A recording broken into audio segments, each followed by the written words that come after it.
acute or a true disc edema, let's go ahead and see how to evaluate. Important, I mean, every time everybody will be reiterating that a good history is very important before you actually go and examine an eye. And when you're looking at an optic disc problem, try to evaluate the optic disc functions as well, like the visual acuity, the color vision, the contrast, brightness sensitivity. Pupillary examination is very important because a single test like a relative afferent pupillary defect, when you have a unilateral disc edema, can actually clinch the diagnosis that it's a nerve-related problem. So let's go about how to evaluate. Before that, let's try to classify these cases with unilateral disc edema on the basis of their visual loss.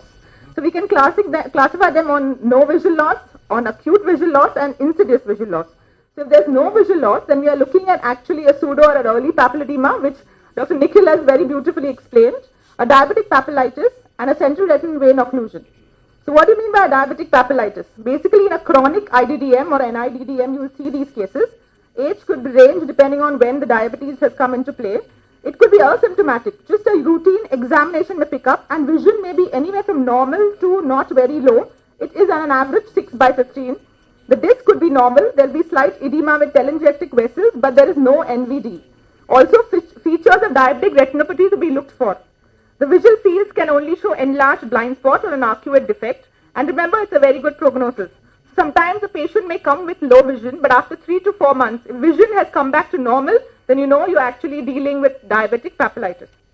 Then again, coming to chronic retinal vein occlusion, it's a painless loss of vision, and it could be either acute, subacute visual loss, or a partial or a complete loss.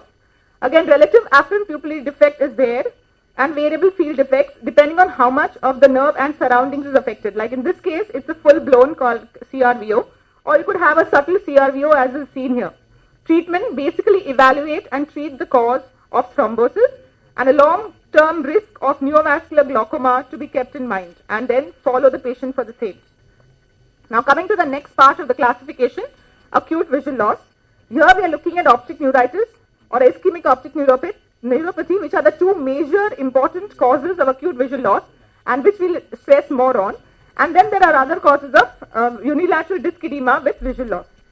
So what we talk about optic neuritis is inflammation of the optic nerve, one, which is associated with multiple sclerosis, which is a demyelinating optic neuritis, or the other one, which could be infective or inflammatory, which is less common but does exist. So what is a demyelinating optic neuritis? However, let me tell you that when you look at a demyelinating optic nerve, the nerve is usually normal because we see 65% of those cases with a normal nerve. They will be perfectly okay because there is retrobulbar neuritis, which is the most common presentation, and only an RAPD will help you detect this. But 35% definitely have disc edema. It's unilateral with retroocular pain. Pain with eye movement is a very, very important history that you should elicit, and it's present in more than 90% of cases. There's a rapid loss of vision within hours to days. There's a very significant RAPD, but what's more important is there's a reduced contrast sensitivity, and earliest to get affected, it is much more than the actual visual loss. And secondly, color vision defects are even much more than the visual loss. And what they actually have is a desaturation of the colors. It's something like a washed out. So just look at those flowers and you see how just as the desaturation happens, they see these colors like this. So it's like a washed out effect to the colors. And then what are the typical clinical features? A visual field could be of any type. Brightness sensitivity is decreased. All you need to do is shine a bright torch in either eye separately and see if the sensitivity has come down. And as I said, edema is in 35% of the cases. There will usually be no exudates or hemorrhages. If that's there, then we are looking at atypical optic neuritis. And special features like movement, phosphene, Uthoff phenomena would be there. But let me tell you that a demyelinating optic neuritis diagnosis is made with reasonable certainty only on clinical grounds and not on any other tests. And one important natural history of the vision that you need to know when you are dealing with optic neuritis. The pain, first of all, precedes the loss of vision. Acute and subacute visual loss progresses over 10 to 14 days and then stabilizes in 2 to 3 weeks and then begins to improve. Recovery is natural without treatment. Lack of improvement in vision after 5 weeks should mandate evaluating other causes of optic neuritis. And then coming to the investigations, MRI is a very important investigating feature. You need to do it with and without contrast, T1, T2. Important to have axial and coronal scan, and need to remember that fat suppressed images are important, like in this particular case, whereas the optic nerve enhances Enhancement can be picked up within the orbit. So here you will notice that the patient has enhancement along the optic nerve, right? And the other sequences that are important are flare to pick up these periventricular lesions, which are round or ovoid lesions, which are perpendicular to the ventricles. And this is in sagittal section looks like these fingers, which are called as dorsum fingers. These are basically important to pick up to see an association with MS. So what are the other investigations? One is baseline MRI of the brain, and if scan is normal, then sequential follow-up is needed. But if scan is abnormal, like 2 or more typical white lesions are seen, then you can offer treatment of steroids. At least 1 and preferably more than 2 T2 lesions, if more than 3 millimeter in size are noted in the periventricular lesion, it can suggest presence of MS. Other tests in those cases is not required and of no benefit. VEP has been advised by lot and it shows a prolonged latency, but it's just an objective evidence of neuritis. It may be the last or a sign which should never recover, and its presence just marks that the patient had a demyelinating episode in the past. Let me tell you, it has no role in either the treatment or the prognosis. So then what is the role of steroids? We are aware of this ONTT study, which was the first landmark study in neuro-ophthalmology, and it's a multicentric trial which said that there's no role of oral steroids, and a 5-year study showed the recurrence of optic neuritis if you give oral steroids. Regarding IVMP, it only shortens the period of recovery but has no effect on final visual acuity. So if you don't even give steroids, the patient is anyway going to recover, it's just going to take some more time. Then what are the indications of classical demyelinating optic neuritis? Monocular patients like one-eyed, severe bilateral visual loss, and any occupational requirements, you can give this. So then what is the 10-year experience about MS developing in patients with optic neuritis? So following one episode of monofocal optic neuritis, the risk is 38%, and those which have an MRI lesion, it is as high as 56%, and could be less in those without a lesion, which is 22%. Similarly, what is the recurrence of optic neuritis again in these cases? 28% develop in 5 years and 35% develop in 10 years. That is the average. But if those who have received the IVMP or placebo was found to have 25 to 29%, and oral prednisolone group had higher. So this is what data we have got from the ONTT 10-year experience. So what is the summary in short? When you have an optic neuritis, it could be the first manifestation of multiple sclerosis or just represents a forme fruste of MS when no clinical or MRI signs of MS were ever detected. A baseline MRI is necessary predicting additional development of neurological problems and for aiding in the prognosis. At the time of first episode, 50% of the patients will have areas of subclinical demyelination in the brain, and that should be kept in mind, and a high conversion to CDMS in 5 years in these patients. So then when is it not optic neuritis? So if you see a patient with disc edema, when would you say it's not optic neuritis? When it's a painless or a progressing visual loss. The color vision is normal. As I said, color vision gets significantly affected in this patient. Contrast sensitivity is normal. No afferent pupillary defect. This shows sphincter hemorrhages, sectoral pallor, vascular attenuation and exudation. Abnormal macula like in neuroretinitis. No improvement in vision after 5 weeks. And presence of risk factors. Now coming to the next important aspect of a unilateral disc edema that we need to know is the second most common. And it causes permanent visual loss. It's basically ischemic optic neuropathy. This could be either non-arteritic, perioperative, or arteritic. Now, perioperative usually seen in cardiac surgeries is bilateral. So, I'll be discussing the other two. So, coming to the non-arteritic ischemic optic neuropathy is seen in elderly, 55 to 70 years. It's painless loss, and the vision could be from anywhere 6/6 to no PL.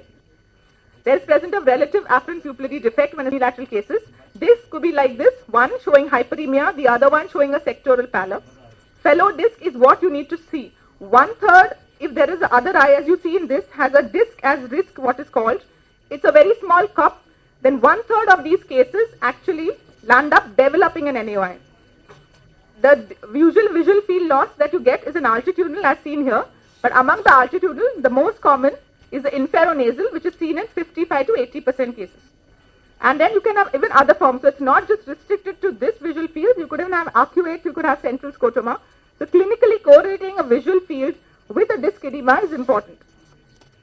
Now associations of NAION at any age can occur due to presence of hypertension in 34 to 50%, diabetes mellitus in 10 to 25%, hypercholesterolemia.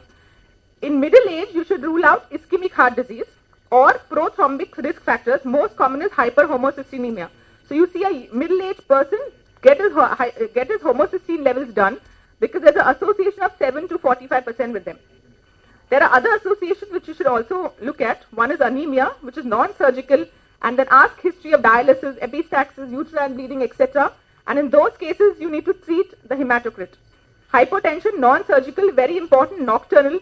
Patient may be on antihypertensive medicine in the night, causing the nocturnal dip, as Harry had mentioned. So get that history and try to avoid the night medication. Sleep apnea is seen to be present, and you need to ask this history for insomnia or snoring, because they have seen that this presence in NaOIN was seen in 71%, as compared to 18% only had this complaint in control group for one study which was done and published in 2002. Drug-induced, ask a good history of these drugs, whether they are present, because these could also be responsible. So as again and again, have a good history and to be able to elicit all these associations. Important again, if it presents you at an early stage, get an FFA done, because you will see a delay or incomplete filling of the peripapillary choroid and watershed areas, and a delay in prelaminar optic disc filling, first disc hyperperfusion followed by hyperperfusion is what you should look for, and look for sectoral involvement as seen here. The what is equally in cases of NaION, 40% improve spontaneously, acuity more likely to improve than the visual field. Optic atrophy sets in with narrowing of the artery. So presence of narrowing artery in an optic atrophy will point that this could have been an ischemic episode. Increased risk for cerebral or cardiovascular events are there, so you need to follow up this patient as well, because he's at a risk of ischemic episodes. And remember, recurrence in the same eye seen anywhere between about average of 5% over 5 years, and risk of other eye is about 15% within 5 years. So what is the outcome? No effective treatment, only control risk factors, and therefore you have to find out and investigate for the same and minimize nocturnal hypotension. There has been a study called the Ischemic Optic Neuropathy Decompression Trial Study, where they did an ONSD or an optic neurotomy for this, but it is of no longer improvement because not much was got from this. So you can leave alone, no surgical intervention to be done. Coming to the arteritic ischemic optic neuropathy or the temporal arteritis, this is seen on over 70 years, more in females. There is no eye pain, but there are features like headache, scalp tenderness, myalgias, jaw pains, claudications, etc. They actually present more like a TIA episodes or a transient visual loss, and visual loss here suddenly happening in these patients to be attributed either to a CRAO or a AION. Similarly, they present with an acute profound visual loss. RAPD is always present. Again, ischemic changes in fundus, like this patient you see in CRA occlusion. There's thickened and tender temporal arteries, and investigations, basically elevated ESR, high CRP, and a temporal artery biopsy is the gold standard. If you plan to do a biopsy, please do it prior to starting the patient on steroid, otherwise this test will come negative. And treatment will definitely be high dose of steroids, because 50% reversible visual loss is there, so you need to start them immediately on treatment, and there's a 60% risk of the other eye developing this disease.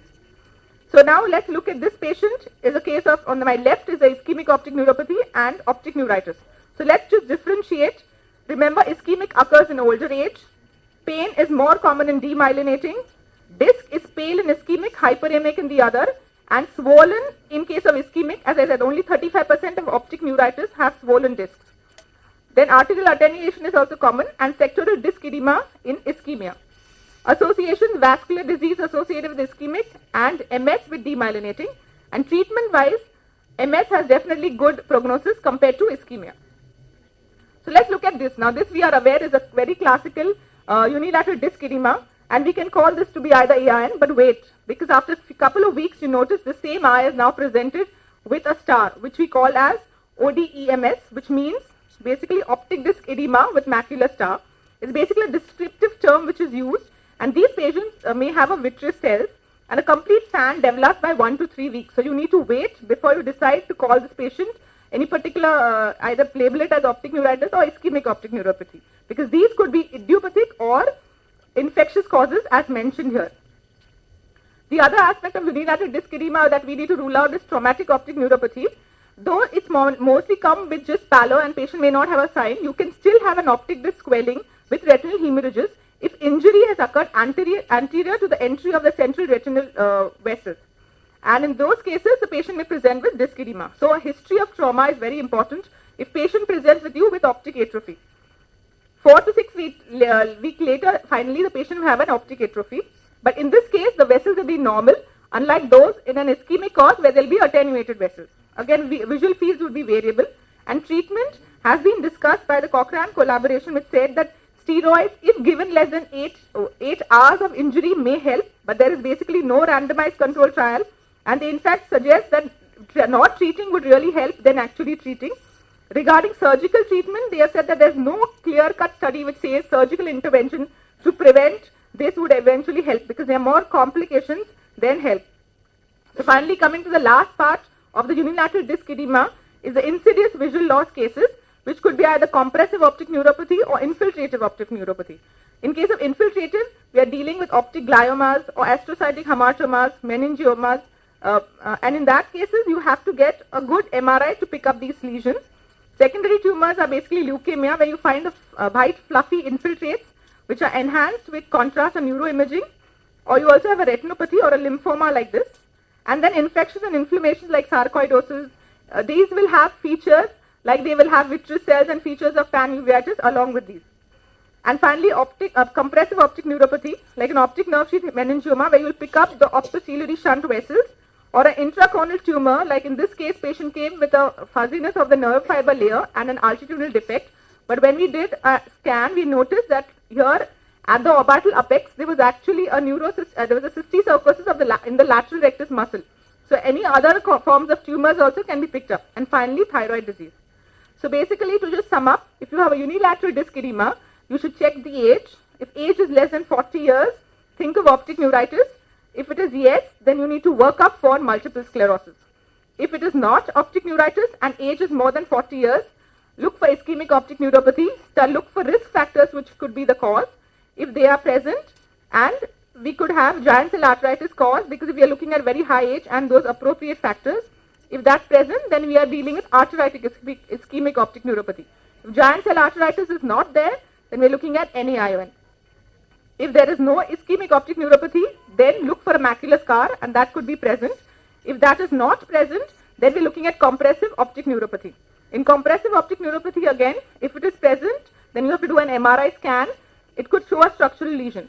If there is no structural lesion and there is no compressive optic neuropathy, look for infiltrative or inflammatory causes.